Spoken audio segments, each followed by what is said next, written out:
Mixon out of the backfield. Has some daylight. Hurdles to the end zone. In for the score, and he took a lick from Miles Jack, but he hung on. Welcome to New Stripe City, a YouTube channel for diehard Bengals fans. I am your host, Ace Boogie. If you're new here, what we do is offer you all kind of insight into the Cincinnati Bengals, whether that's player interviews, whether that's news and analysis, whether it's previews like we're doing today, we bring it all here. So if you're new here, please feel free to subscribe, and welcome back to the diehard returning YouTube subscribers. We appreciate you guys and are glad to have you on here. Today, we're doing something special. I also have another YouTube channel for people that may be following me called the AFC North Talk. It's a roundtable where me, myself, my friend Tony here. We also have Sonny, who represents the Ravens, Quincy, who represents the Browns, and we all come together and talk. And I love talking to this guy. Like, he's one of the Steelers fans that I can definitely get along with. Is very insightful. And he also comes from the Locked On Steelers podcast as well, Tony Serino. Tony, how are you doing today, man? Doing great. Happy to talk to you. Happy to talk about this game. It's a big one, I know, for both teams. Bengals want to get a big win over the Steelers, and the Steelers need to continue their undefeated streak here because they got a big game against the Ravens. Can't afford to lose a division matchup.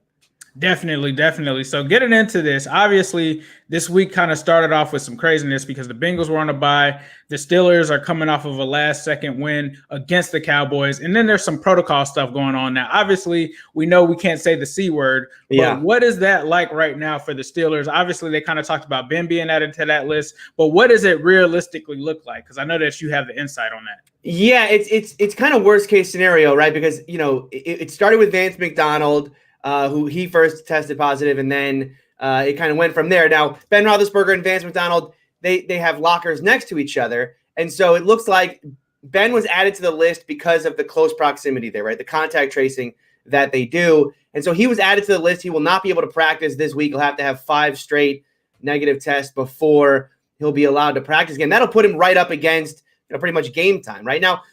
So originally, you know, Steeler fans are panicking. Is Mason Rudolph going to have to start in this game? Of course, you know, we saw Mason Rudolph last year. Not great. Saw him for 3 snaps in this game against Dallas. Also not great. So you need Ben Roethlisberger to play. Now, the thing I'll say is, look, Ben Roethlisberger's been in this league for so many years.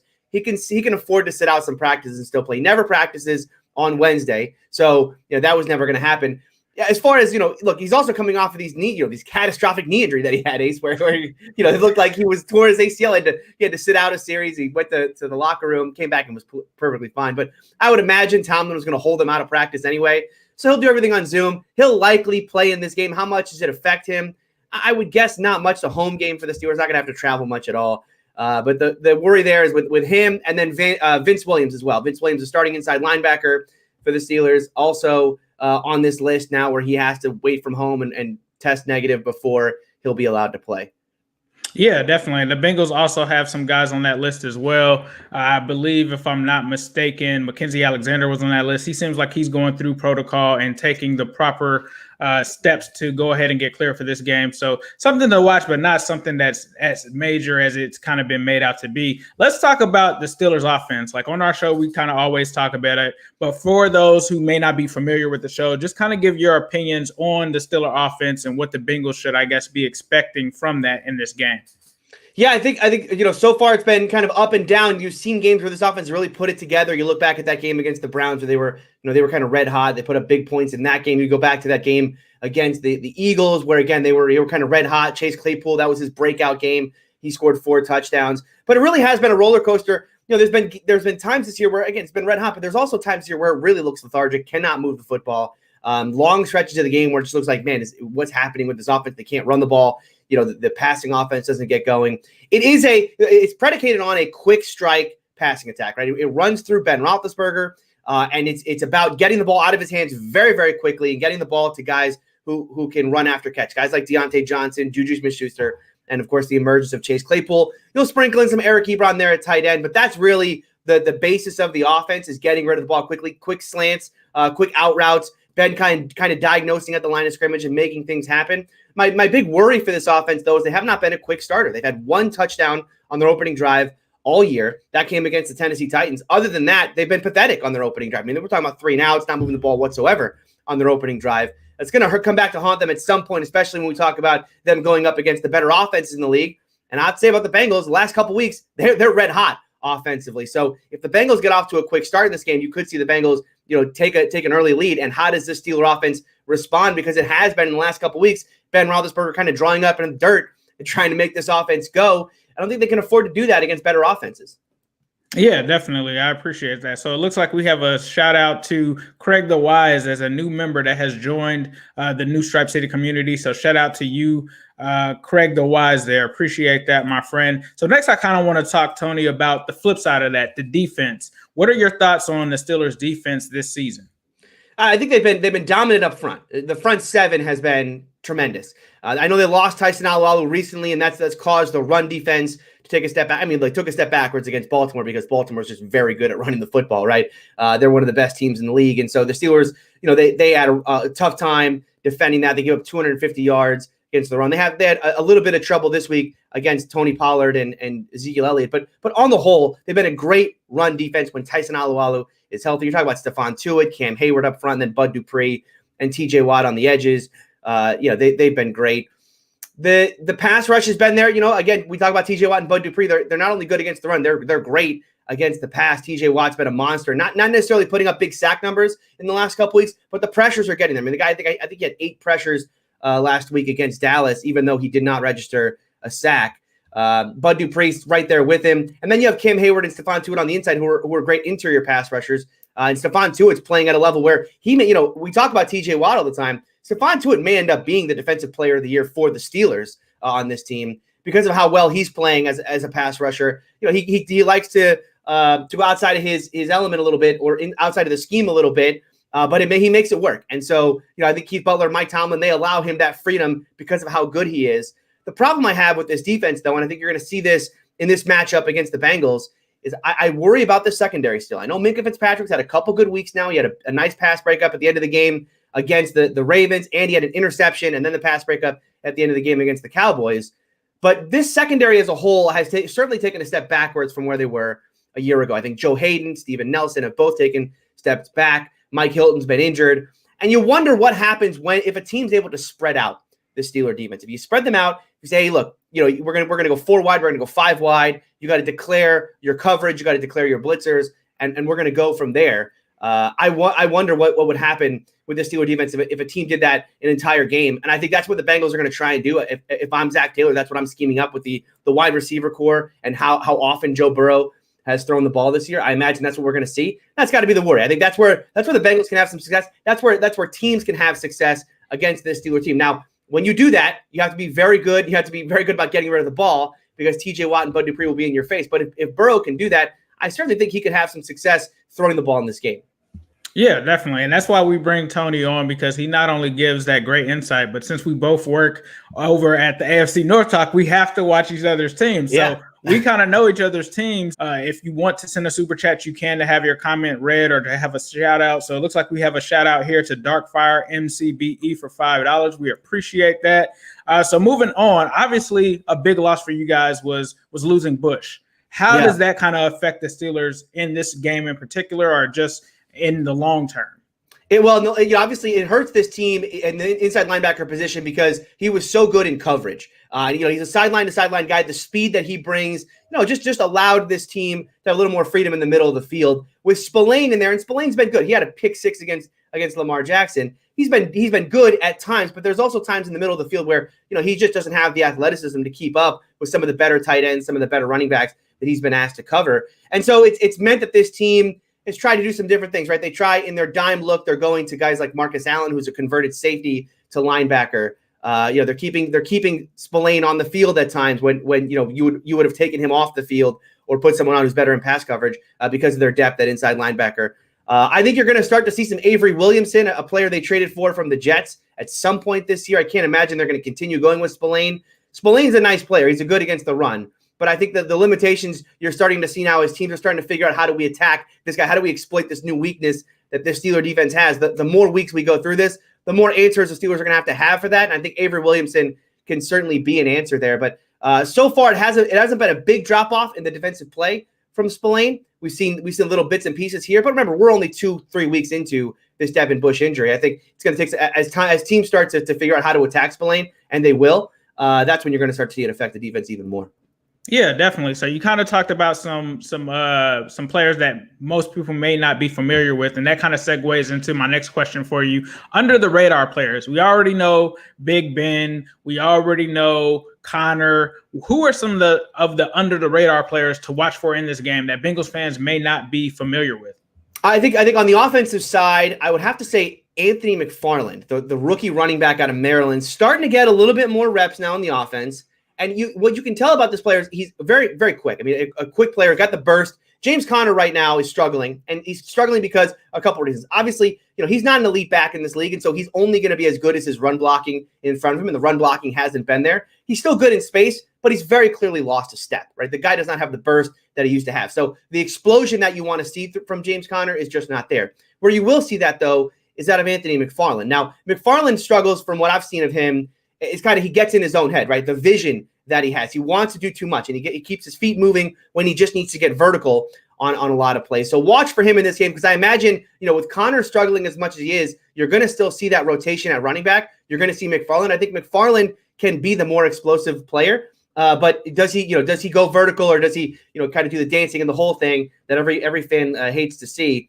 So we'll see what he does in this game, but I imagine you'll see him get some reps. And then on the defensive side, I think Terrell Edmonds has been a real pleasant surprise for this Steeler defense. He's a player that I know a lot of fans, look at that pick a couple years back, and I had a whole YouTube video where I was just like, I was beside myself with the pick. I could not believe the Steelers reached on a player like Edmonds in the first round.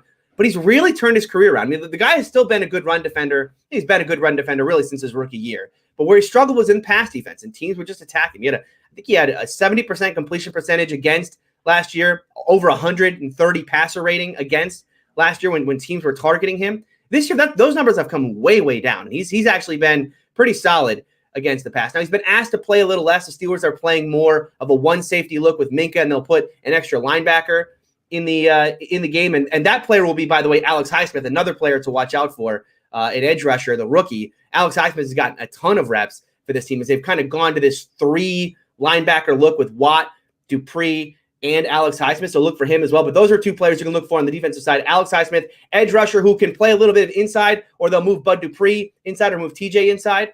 And then you can also look for Terrell Edmonds, who I think has been much better against the pass. Yeah, you hit the nail on the head there. It's funny because I kind of went back and watched our kind of draft recap, and it seems like those Maryland guys are definitely working out for you guys for sure. So far. So I'm going to take one question here from the Facebook chat. It's from Justin Michaels. He asks, how much does the game change if Ben doesn't play? All of it. I mean, the entire Steeler offense is predicated around Ben Roethlisberger and what he's doing. I mean, without Ben, it should be no secret, okay? The Steelers offense last year, without Ben Roethlisberger, was the worst. The second worst in the league, because the Jets exist in this league, and so they're always going to be bottom of the barrel. But right there with them, 1-2 was the Steeler offense. They had no quarterback. I mean, Mason Rudolph was bad, and as much as I love Duck Hodges, and I think Duck, showed some promise last year, Duck had that irrational confidence where he was like, I'm going to chuck it down the field. He threw 4 interceptions against the Bills. He was terrible against the Jets, against the Ravens, same thing. Right. Once teams started to figure out with Duck that, this guy has this irrational confidence and we can exploit that. Well, Duck just started throwing interceptions left and right. And so, without Ben, if you're putting Mason Rudolph in this game, Mason Rudolph is a 1-read quarterback, meaning that he is going to go to his first read. And if it's not there, deer in headlights. I mean, the guy just doesn't know what to do. Right. And so I have to imagine the Steelers would start Mason Rudolph in this game if it weren't Ben.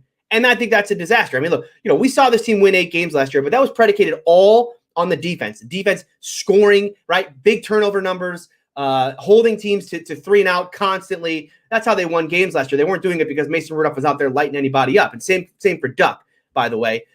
So yeah, I think this goes heavily in favor of Joe Burrow and the Bengals if Ben can't play. Joe Burrow and the Bengals, I imagine, are going to be able to move the football with some success against teams. They avoid big turnover. I think they actually have a chance to win this game. And without Ben Roethlisberger, they will win this game, because there's no way Mason Rudolph, in an offense-driven league, which is what you have now, the Steelers defense has taken a step back. There's no way that Mason Rudolph or Josh Dobbs is going to put up enough points to keep up with a Joe Burrow offense.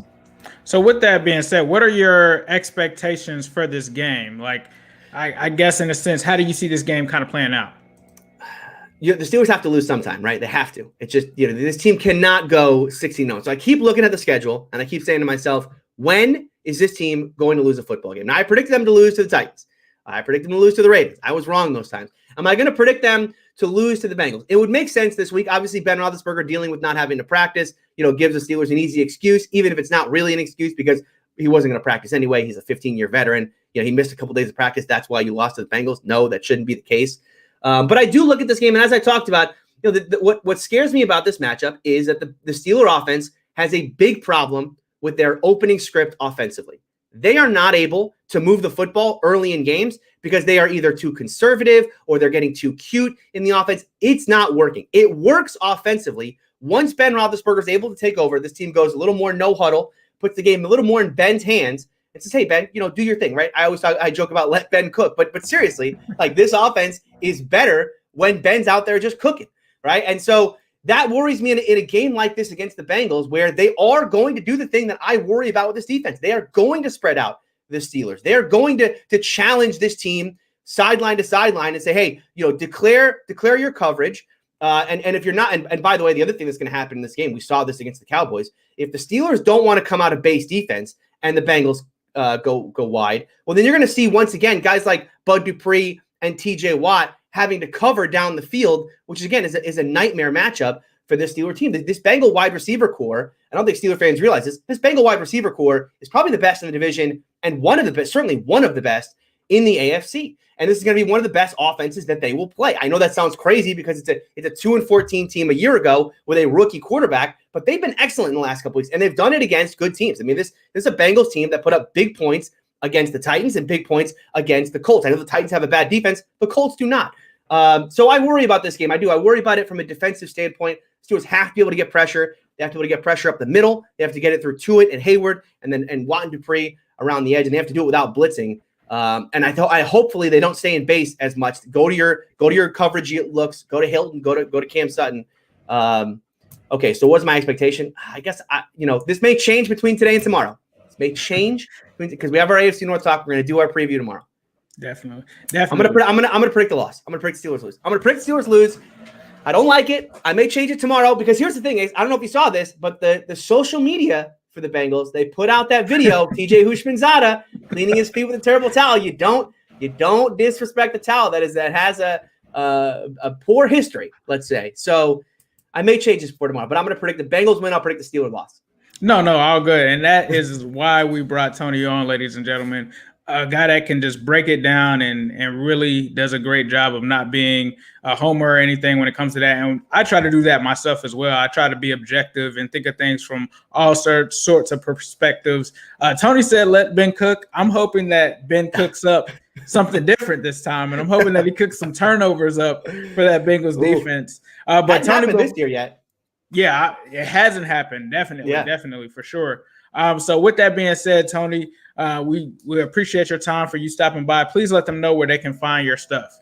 You can follow me on Twitter at Steeler Country, and you can find me, of course, on AFC North Talk every Tuesday and Thursday, 5:45 p.m. Eastern Time. We are live doing our review and preview. You can also find me Tuesdays on Locked On Steelers. It's a daily podcast hosted by my friend Christopher Carter, and I am on there on Tuesdays. I see a lot of people in chat, by the way, talking about how the Bengals are not the best team in the AFC North. First of all, I would love to know from chat, who do you think is the best wide receiver core in the AFC North?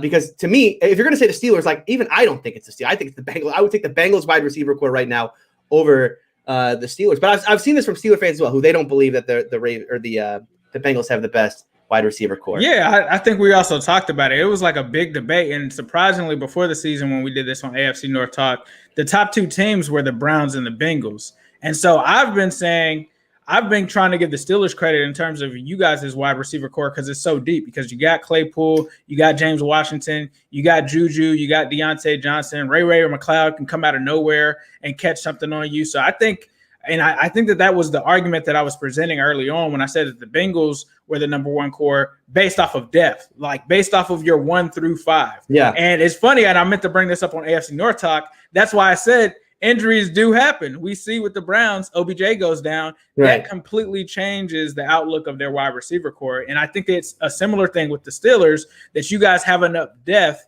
to the point where if one of those guys goes down, you still got the next man up thing. Like you said last week, James Washington catches a touchdown out of nowhere, and he's like a guy that's probably your third or fourth option. So for him to be your fourth option when on another team like the Eagles, let's just say for an example, he'd probably be the number 2 guy, maybe the number 1 guy since they've lost everyone over there.